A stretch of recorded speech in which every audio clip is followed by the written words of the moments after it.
나의 사주의 수가 많다면 감성으로 읽는 오행의 깊이. 당신의 사주에는 어떤 기운이 머물러 있나요? 때로는 말하지 않아도 마음을 읽히는 듯한 섬세함, 사람들 사이에서 자연스럽게 흐르듯 연결되는 감각, 무언가를 쉽게 잊지 못하고 오래 품는 기억의 깊이.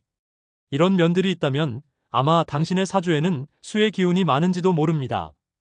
수는 오행 중에서도 가장 깊고 조용한 기운입니다. 어딘가 머물러 있지만 동시에 흘러가고, 형태가 없지만 모든 것을 담아낼 수 있는 수의 세계는 우리 내면의 감정, 기억, 직관을 상징합니다.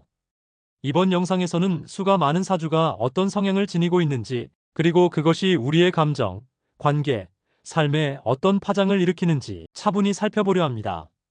명상하듯 천천히 당신의 내면으로 함께 들어가 봅시다. 수가 많은 사주란 그 깊이와 흐름. 사주 명리학에서 수는 감정, 직관, 지혜, 숨겨진 내면의 세계를 상징합니다. 이는 단순히 차가운 기운이나 겨울의 이미지만으로 이해되기엔 부족합니다. 수는 모든 오행 중에서도 가장 포용력 있고 가장 민감하며 가장 깊은 기운이기 때문입니다.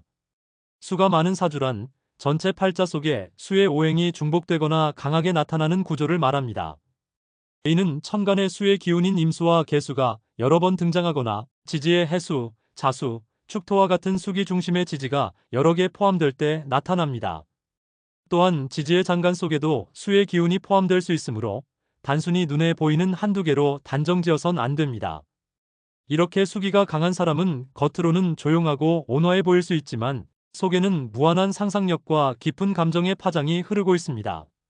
내면의 이야기를 쉽게 꺼내지 않으며 감정을 말보다 먼저 느끼고 상대방의 마음을 설명 없이도 받아들이는 직관적 공감 능력을 지니는 경우가 많죠.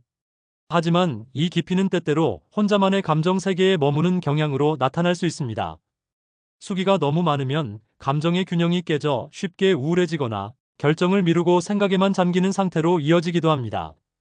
이처럼 수가 많은 사주는 깊이와 흐름이라는 키워드로 이해할 수 있습니다. 깊이란 감정과 기억을 오래도록 간직하고 내면의 이야기를 천천히 여는 특성이고, 흐름이란 주변의 상황과 감정에 민감하게 반응하며 자신을 유연하게 바꾸는 능력입니다. 앞서 수가 많은 사주는 깊이와 흐름이라는 특징을 갖는다고 말씀드렸죠. 이번에는 그 수의 기운이 어떻게 사람의 감정과 사고방식, 더 나아가 삶의 방식에까지 영향을 미치는지를 다뤄보겠습니다. 수는 감정의 저장고입니다. 사람의 내면 깊숙한 곳에 존재하는 기억, 상처, 바람, 그리고 말로 표현되지 않는 감각들이 수의 기운 속에 머무릅니다. 수기의 비중이 클수록 이런 감정과 기억은 단순히 스쳐 지나가지 않고 차곡차곡 마음속에 쌓이게 됩니다. 그래서 수가 많은 사람은 느낌이 곧 사고의 기준이 되는 경우가 많습니다. 이러한 감정 중심의 사고는 때로는 매우 섬세한 배려와 공감을 낳지만, 반대로 불확실한 상황에서 머뭇거리거나 자신이 느끼는 감정에 지나치게 몰입하는 문제로 이어질 수도 있습니다. 즉, 수가 많다는 것은 감정을 잘 느끼는 능력이자 동시에 감정에 휘둘릴 수 있는 구조인 셈입니다. 사고방식에서도 수는 독특한 형태를 드러냅니다. 수의 기운은 수직적, 심층적이며 회귀적인 사고 흐름을 가집니다. 즉, 직선적인 결정보다는 다양한 가능성을 생각하고 기억과 연관된 정보를 다시 되짚어보며 판단하려는 경향이 있습니다. 그래서 어떤 결정을 앞두고도 오래 고민하거나 과거의 경험에 묶여 새로운 것을 쉽게 받아들이지 못하는 경우도 있죠. 수기의 이러한 성향은 삶의 방식 전반에도 스며듭니다. 수가 많은 사람은 변화를 빠르게 추구하기보다는 자신이 익숙한 감정선과 흐름 안에서 안정감을 느끼며 살아가고자 합니다. 새로운 상황보다 익숙한 관계, 격렬한 변화보다 조용한 일상을 선호하는 경향이 강합니다. 그러나 수가 지나치게 많아지면 감정의 흐름이 고여버릴 수 있습니다. 흘러야 할 물이 고이면 탁해지듯 감정도 제때 표현되지 않거나 해소되지 않으면 오히려 자신을 해치는 방향으로 작용하게 됩니다. 그래서 수가 많은 사주는 감정을 흘려보내는 방식, 글쓰기, 명상, 대화 등이 삶의 중요한 도구가 되기도 합니다. 요약하자면 수기 많은 사주는 감정 중심의 사고, 직관적 공감력, 내면 깊이의 탐구라는 면에서 큰 강점을 가집니다. 하지만 동시에 고립, 우울, 과도한 감정 몰입이라는 위험 요소도 함께 존재하죠. 이 모든 것은 수가 가진 이중성 흐르면서도 머무는 성질과 깊은 관련이 있습니다. 다음 챕터에서는 이수기의 감성과 현실의 균형을 어떻게 맞출 수 있을지 조화로운 삶의 방향에 대해 이야기 나누겠습니다. 수의 감성과 삶의 방식, 내면의 호수. 사주에서 수는 단순한 오행 이상의 의미를 가집니다. 그것은 내면의 호수와 같아 겉으로는 잔잔하지만 속에는 말 못할 이야기들이 가라앉아 있습니다.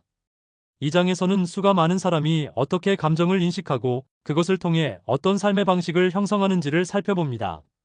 수기의 감성은 깊이와 섬세함이라는 특징을 중심으로 발현됩니다. 이들은 타인의 말 한마디, 표정의 미세한 변화에서도 정서를 감지할 수 있으며 그 느낌은 머릿속을 맴도는 생각이 아닌 가슴에 먼저 와닿는 감각적인 이해로 나타납니다.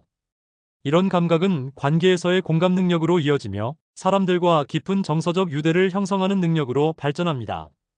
그러나 동시에 그 유대가 무거운 감정의 의무감으로 바뀔 위험도 존재합니다.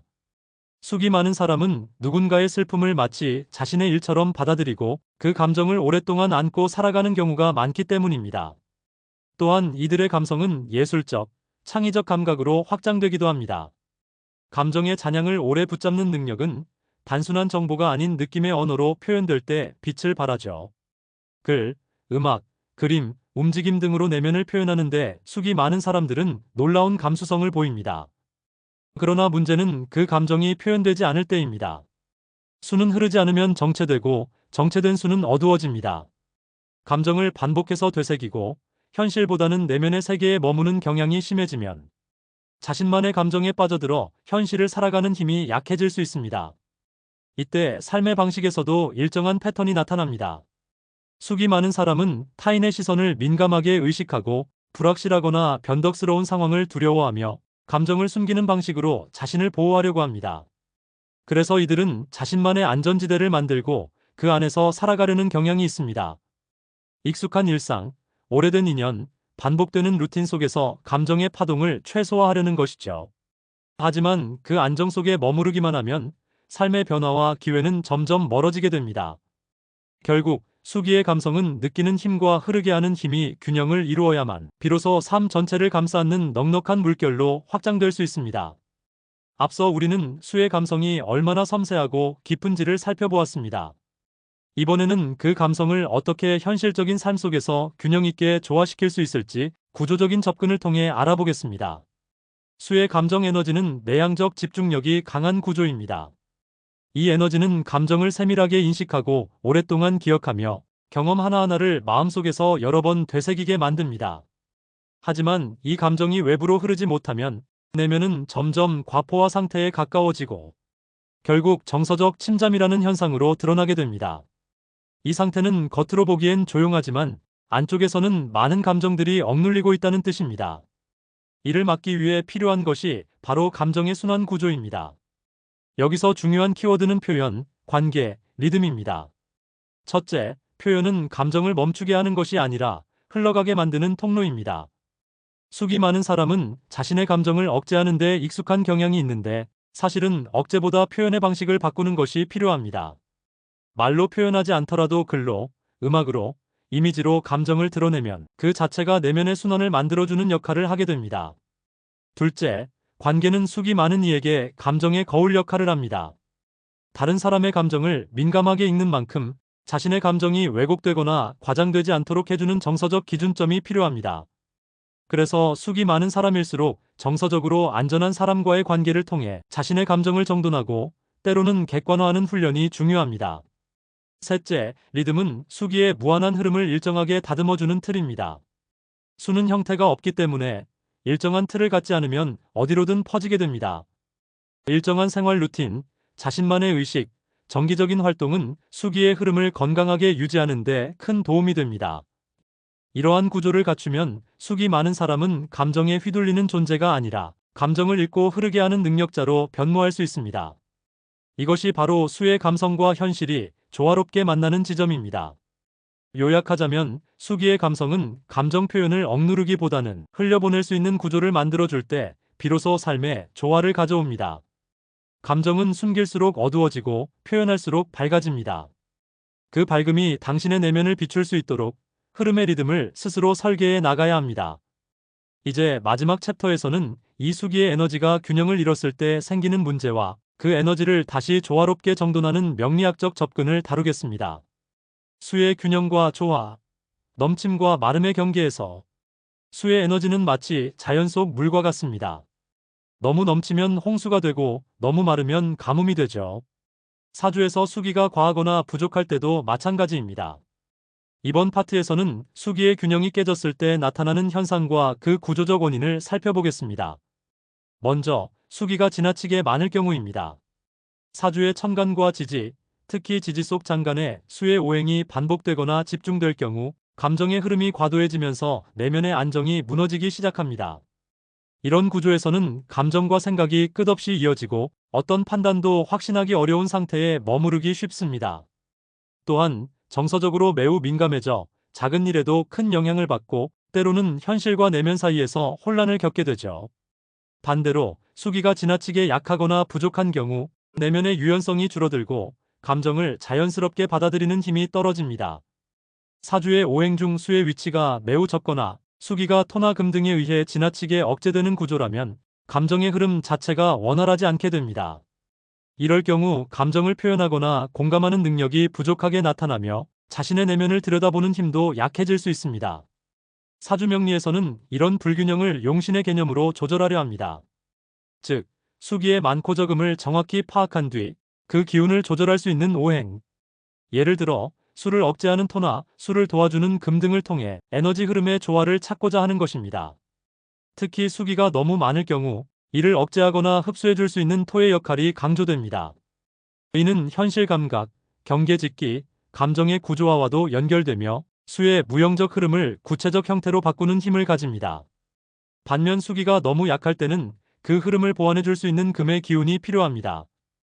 금은 수를 생하기 때문에 지혜와 직관, 사고의 깊이를 복원시키는 데 도움을 줄 수 있죠. 요약하면 수기의 균형은 단순히 감정의 강약 문제를 넘어서 삶 전체의 유연성과 직관력, 감정의 흐름을 좌우하는 핵심 요소입니다. 이 균형을 인식하고 조절하는 과정이야말로 자신의 내면을 가장 온전하게 이해하는 길일 수 있습니다. 우리는 수의 기운이 사주에서 어떤 식으로 균형을 잃고 그로 인해 감정과 사고, 삶의 흐름이 어떻게 흔들리는지를 살펴보았습니다. 이번에는 그 수기의 흐름을 어떻게 다시 조화롭게 되돌릴 수 있을지 오행간의 상생과 상극 원리를 바탕으로 정리해 보겠습니다. 먼저 오행의 구조에서 수는 금이 생하고 토가 극하는 위치에 있습니다. 즉, 수기 자체는 금의 힘을 받아야 더욱 원활히 흐를 수 있고 토는 수의 흐름을 막거나 조절하는 역할을 하게 됩니다. 사주에서 수기가 너무 많을 경우 이를 억제하는 토의 기운이 반드시 필요해집니다. 이때의 토는 단순한 억압이 아니라 감정과 사고의 형태를 부여하는 힘으로 작용합니다. 생각과 감정의 일정한 틀을 만들어주고 흐름을 정리하는 힘. 이를 통해 수기 많은 사람이 지나치게 감정에 매몰되지 않고 현실과 감정을 조율하며 살아갈 수 있게 되는 것이죠. 반대로 수기가 부족할 경우엔 그 기운을 보완해줄 수 있는 금의 힘이 필요합니다. 금은 수를 생하는 위치에 있기 때문에 내면의 지혜, 사고력, 명료한 통찰을 자극합니다. 즉, 수기의 직관성과 감성의 촉진제 역할을 하는 셈입니다.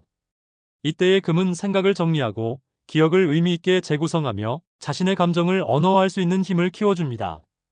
여기서 중요한 건 단순히 수와 금 또는 수와 토의 양만을 보는 것이 아니라 오행간의 순환이 조화롭게 연결되어 있는가를 보는 것입니다. 물은 흐르지 않으면 고이고 흐르기만 해도 방향성을 잃습니다. 그래서 사주에서는 수의 흐름을 유도하고 보완해주는 다른 오행들과의 연결 상태가 무척 중요합니다. 예를 들어 목은 수가 생하는 방향입니다. 감정이 목으로 흘러갈 수 있다면 그것은 표현과 성장으로 연결됩니다. 즉, 감정이 멈추지 않고 밖으로 발산되는 건강한 구조를 만들 수 있습니다. 따라서 수, 목, 화로 이어지는 생의 흐름이 자연스럽게 형성된다면 그 사람은 감정을 통해 창의적 에너지와 삶의 의지를 얻을 수 있게 되는 것입니다. 요약하자면 수기의 조화는 단순한 억제나 보완이 아닌 흐름의 설계입니다. 각 오행의 기능을 정확히 이해하고 그 흐름 속에서 감정의 에너지를 어디로 어떻게 순환시킬지 고민하는 것이 사주적 지혜입니다. 이제 당신의 내면에 있는 수기의 물결이 고여있지 않고 흘러가며 결국 바다를 향해 나아가길 바랍니다. 감정은 당신의 약점이 아니라 당신을 움직이는 깊고 고요한 힘이 될 수 있습니다. 끝까지 함께 해주셔서 감사합니다. 구독과 좋아요, 알림 설정 부탁드리며 여러분의 생각을 댓글로 남겨주세요. 그럼 다음 영상에서 다시 뵙겠습니다.